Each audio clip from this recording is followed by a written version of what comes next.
This is the review of the 2026 Audi A6.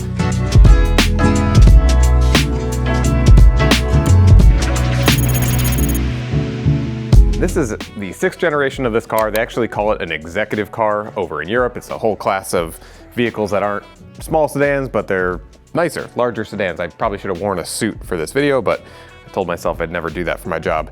So here we are, and it's a nice vehicle. This is bread and butter for Audi, right? And this competes with the BMW 5 Series, the Mercedes E-Class, and it's really just meant to be a more luxurious premium vehicle if you're in that higher end of the vehicle market.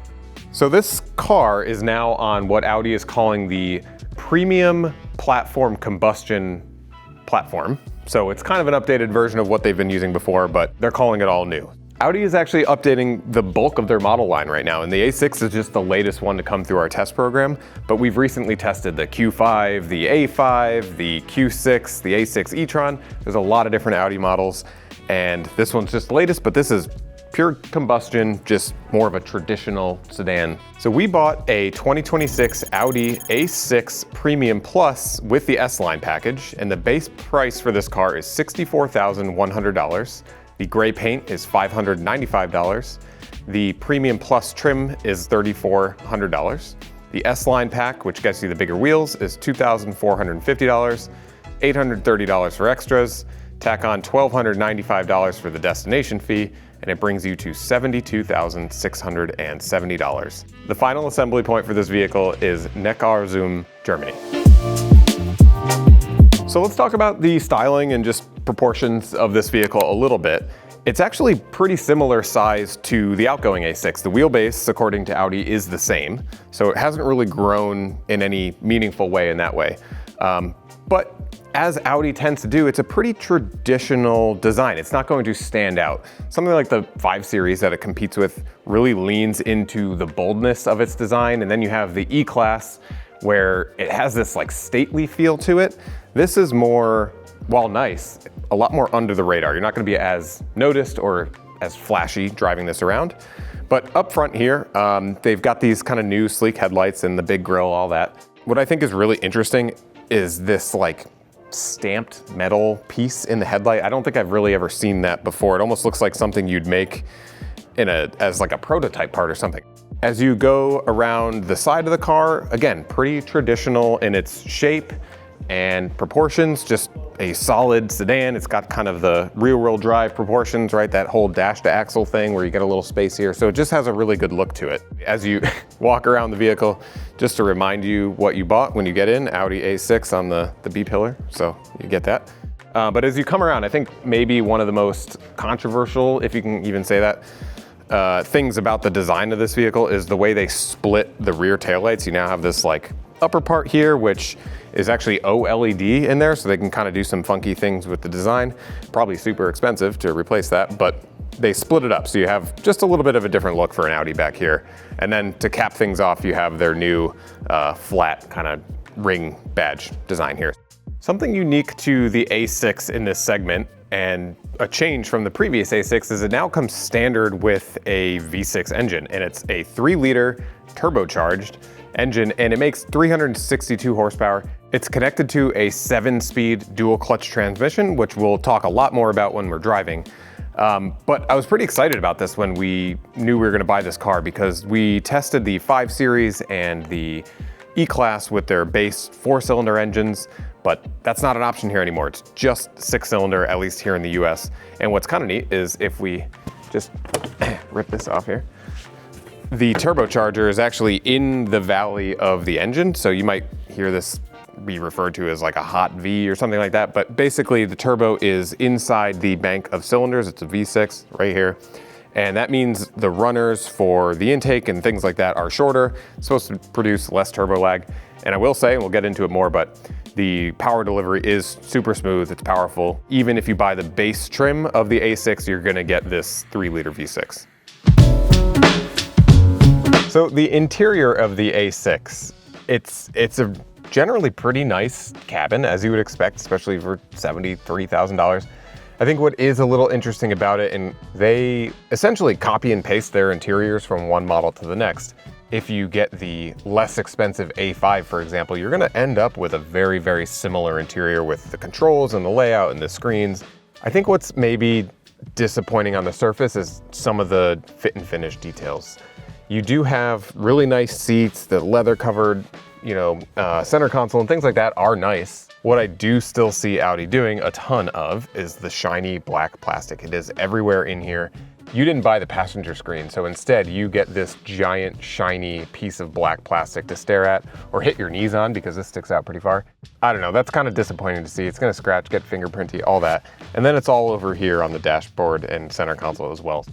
There are some controls in here that aren't necessarily the easiest to use. You have Audi's latest and greatest technology, an infotainment system up here on the dash, and they are really high quality in the sense of the black levels are really dark and black and you have good contrast, all that. It's just not the easiest to use. There's a little bit of clutter on the screen, a lot of icons, a lot of text. You got to kind of work your way through the menus to find certain things, and there's a lot of different options and ways to go about it. The way we've been looking at these Audis is take the time, if you do buy this car, take the time to set it up and really get to know it. That way you're not doing that while you're driving around and you end up kind of knowing where the things are that you might need accessible while you're driving. One thing that Audi's been doing, and it's actually kind of neat, is this glass panel, right, which is not necessarily unique in and of itself, but they have this button here, and when you press it, it basically does this like electronic dimming. You can slide it back, you can slide it forward. When you press it, it kind of goes into this party mode, gives you some cash cab vibes. And it's kind of neat. That part, I don't know how useful it is, but what I do really like about it is that when you shut the car off, it'll automatically tint it. So it'll, help keep the cabin a little not as hot in the middle of the summer, things like that. And the EVs do that too, which is nice to see. So let's dive into a couple of specifics about the controls on this car. So when you're on the steering wheel, it's a touch capacitive slider. So they've got these flat panels here. Pretty much all the other buttons here require you to actually physically press it and move the panel to get something to happen, right? But the volume over here, you can just brush it with your thumb and slide up and down to change the volume. I put hundreds of miles on this car and I just found myself brushing up against this, and middle of a conversation with my wife, just all of a sudden audio on or something like that. So you say to yourself, okay, fine, I'm not gonna use that. And you use the volume knob that's on the center console, which would be great, but they put it over towards the passenger side. And if you have a mug or water bottle or something in there, it blocks the driver's access to it. So it might sound like a small thing, but when you're kind of past that like honeymoon stage with the car and you're really living with it, putting miles on it day to day, those are some of the things that start to maybe bother you. Gear selector is this little like nugget thing here on the center console, but it's easy to use actually. Like the button for park is a little small, but it's intuitive to move it back and forth for drive and reverse, so that's all fine. What Audi is still doing, they've been doing this for a while, is they put the cruise control down here on its own little stalk down here to the left of the steering wheel. Before the days of ACC and gap adjustment and things like that, it was a little simpler, but now you have a lot of controls kind of packed onto this little stalk that's not the most accessible thing down here by the steering wheel. Another thing that you might have to get used to, and feelings are mixed here at CR about this panel that they've got on the door, and they basically integrated the locks, the mirrors, the seat memory, and the mirror adjustment, and actually headlights too, all of these controls kind of into this panel here on the door. It's not touch capacitive in the sense that if I just brush it, things are gonna happen, so that's good. But it is a lot going on, and it does take a little bit of focus to make sure that you're basically hitting the right button. Looking at the storage in here, it's pretty conventional, I would say. They have this center console here, and it's adjustable. So I can put it at a different height to change around the driving position, which in and of itself is awesome. I like to have that. You have to deal with this kind of ratcheting mechanism, and the only covered storage in here really is under here. It just became a little tedious to use this lid every time I wanted to either get something out of here or adjust the driving position. So I found myself fiddling with this quite a bit. Cup holders, other than the volume knob thing that we talked about, pretty traditional. What is good here is the wireless charger. If you're a fan of wireless chargers in cars, this one's pretty good. I didn't have issues with my phone sliding around. The angle of it is such that, and the grippiness of it is a pretty regular iPhone here, just fits nicely. It stayed on the charger reliably, which is not always the case with these chargers. You do have pretty good storage over here on the door. The way Audi tends to angle their cup holders is that you can get a pretty tall bottle in there, so that's good. So you have this little storage bin over here, and it's actually big enough, and it's lined too, where I can fit my phone in here, but let's be real, nobody's gonna be able to separate themselves from their phone long enough to put it in there. One aspect of these controls that we don't really love is putting the climate controls in the touchscreen. And here it's completely in the touchscreen. There's no physical controls for climate at all. On the plus side, they are persistent in the sense of regardless of what you're doing on the screen, they're always shown here on the bottom, even if you have CarPlay running. Touchscreen-based controls are harder to use while driving. You just don't have the ability to anchor your finger your finger on a control before you press it. Seat controls for the heat and the cooled seats are right here at surface level. Temperature adjustment got a little tedious because there's no like slider or way to make large adjustments all that easily. You can press and hold, but really I found myself in practice just doing a bunch of tapping. Hello, how can I assist you? Increase the temperature by 3 degrees. I am setting the temperature to 78 degrees Fahrenheit. Yeah, so you can use the voice controls, and this is Audi's latest and greatest voice control system to do some of the things that and work around some of these digital controls that are in the interface, but we don't really see that as an acceptable workaround for physical controls. Hey, how can I assist? Can you tint the glass roof? I do not know how to help you with that. What can you help me with? I do not know how to help you with that. When you get into the nuances like that, you feel like you're talking to one of these 15-year-old systems where you have to be very, very specific. We're gonna take the A6 out to drive because frankly, one of the best parts about this car is driving it. But before we do that, we're gonna hop in the back and check out the rear seat.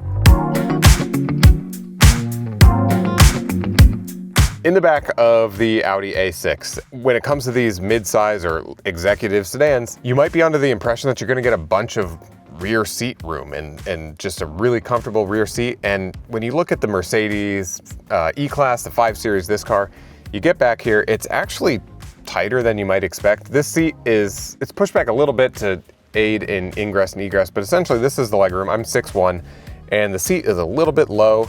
This car, it does have a decent posture for the back. The 5 Series, by example, is really, really upright, so it's even less comfortable. But yeah, so not a bad place to be by any means, but it's not a limousine or anything like that type of experience. But there are a lot of nice features back here that, are akin to buying a $72,000 car instead of something less expensive. And a couple of those are related to the climate controls.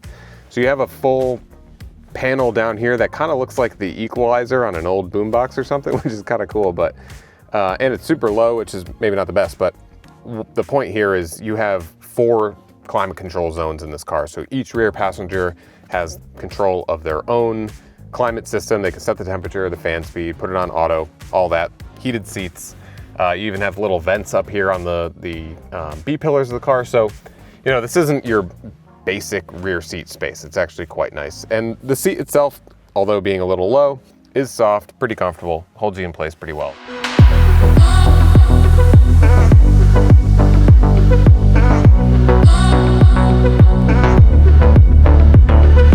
All right, so we are out on the track in the A6. Again, the best part is probably driving this car. So let's just get right to the engine because that's the best of the best. The 3-liter Turbo 6, it delivers its power smoothly, it's linear, it's got a lot of power, it makes over 400 foot-pounds of torque. The potential downside, depending on the way you drive, is that 7-speed dual clutch transmission that I talked about. Frankly, most of the time, it's actually pretty great because it does shift smoothly and quickly, both up and down. Problems start to show up, again, depending on how you drive at slower speeds. Basically, there's no torque converter, so you're dealing with the clutches opening and closing, and there are times where you can essentially feel that. It doesn't necessarily feel as natural as a car you might be used to that has a more traditional transmission. And where it really showed up for me is when I started to drive the car a little bit more quickly, a little bit in anger, so to speak, getting on and off the pedals a little bit more quickly. That's when I really started to notice there's this delay. I really found myself sitting there. I basically press the accelerator pedal and you're waiting. It really shows you that in a modern car like this, you really aren't in control of what the car is doing. You're making a suggestion with your right foot, and then it takes some time for things to work themselves out, and eventually it'll accelerate. We did find that putting the car in sport mode can actually alleviate some of the delay a little bit, and it does tend to hold higher gears, but it resets back to its balanced mode, or the normal mode, with each key cycle, so you'd have to put it into sport mode every time. Another thing about this car that is great in most ways is how quiet it is. There's not a lot of road noise. The wind noise is really impressively managed. That's another advantage really of a sedan, is it's lower, so you just have less frontal area moving through the air, which means you can manage it more easily, and it just is quieter, and it really shows here. One thing that was a little disappointing for me, and it's probably the right choice for this type of vehicle, honestly, is the engine noise. It sounds good, but it's just super quiet.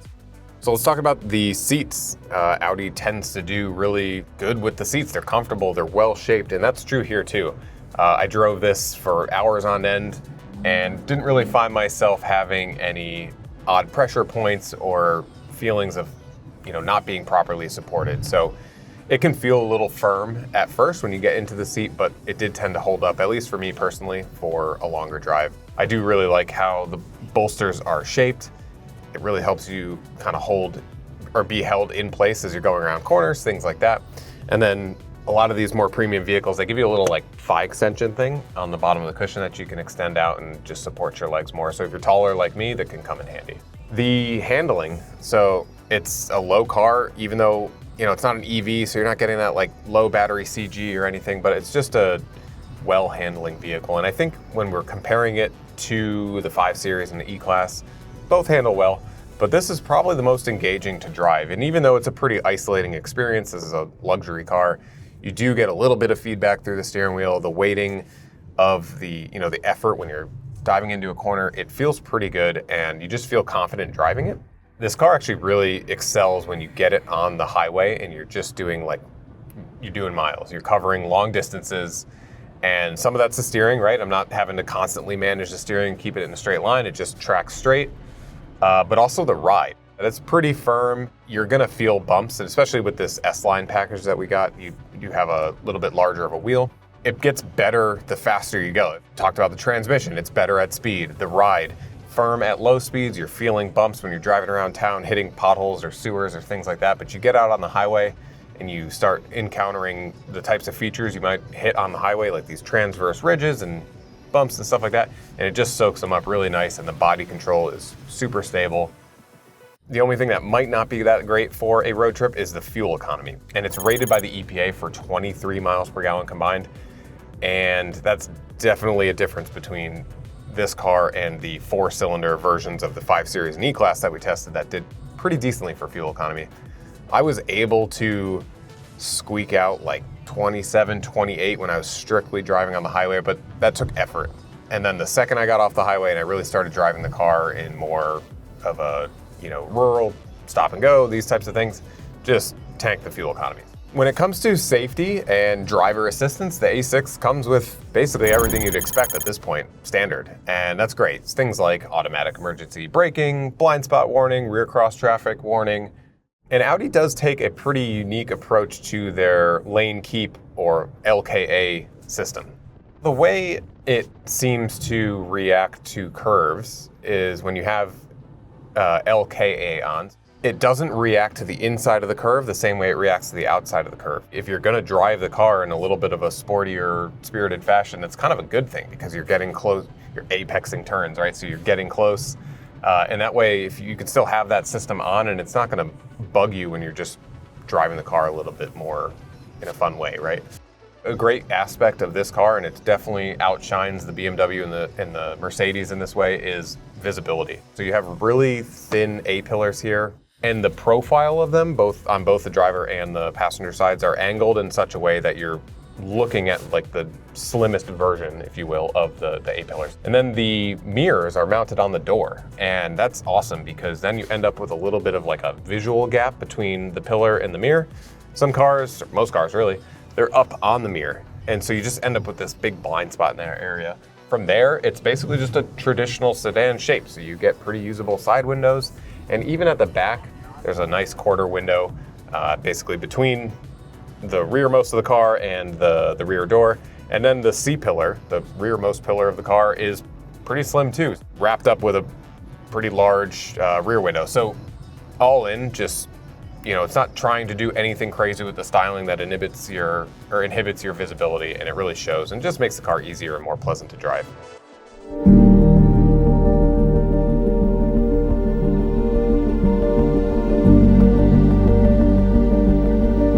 So that's our review of the 2026 Audi A6 Premium Plus. And this is a really nice car. You may feel that for nearly $75,000 that you want your premium sedan, your executive car, to feel a little bit more special, and I get that. But on the other hand, if you want something that's a little bit more subtle, under the radar, this is probably the best option in the segment. There are some things that we don't love about it. The controls, for instance, I wish they were simpler and not so touchscreen forward. But this is a well-built and premium feeling product from Audi. For more on sedans, including premium, larger sedans like this A6, check out consumerreports.org.